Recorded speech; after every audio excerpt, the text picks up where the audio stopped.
Days after a lengthy internal memo at Google that questioned a woman's ability to succeed in tech jobs was leaked to the press, the tech giant announced it was firing the author, according to a Monday evening report by Recode.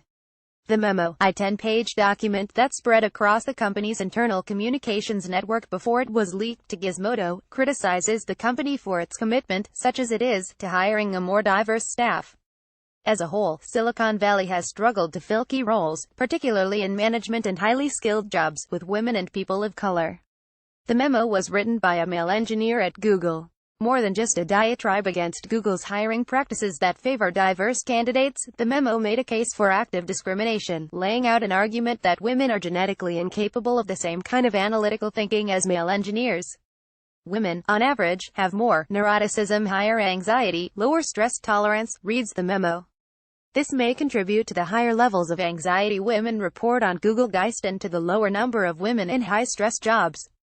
As is often the case when men criticize efforts to close the gender gap and strengthen diversity, the memo's author tries to deny and rationalize his sexism, turning to pseudoscience and debunked theories rather than admit his own distrust of women.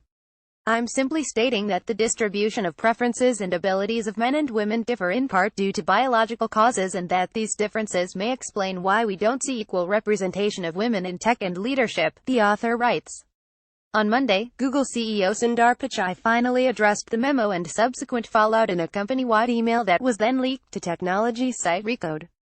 To suggest a group of our colleagues have traits that make them less biologically suited to that work is offensive and not okay, said Pichai.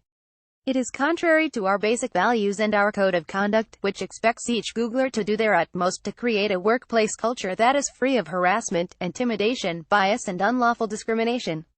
Google would not comment about individual employees, but Recode's Kara Swisher says multiple sources confirmed the firing. Differing opinions and open conversations are often encouraged in the workplace, but Pichai made a point to note that the memo's author wasn't simply expressing an opinion, but veering into harassment territory. As Recode reported on Monday, the author of the memo wasn't fired for his controversial opinions, but rather for violating the company's code of conduct. Yonatan Zunger, a former Google employee who left the company just as the memo began to circulate, penned a thorough response to the controversy on Medium over the weekend, making a case for the firing.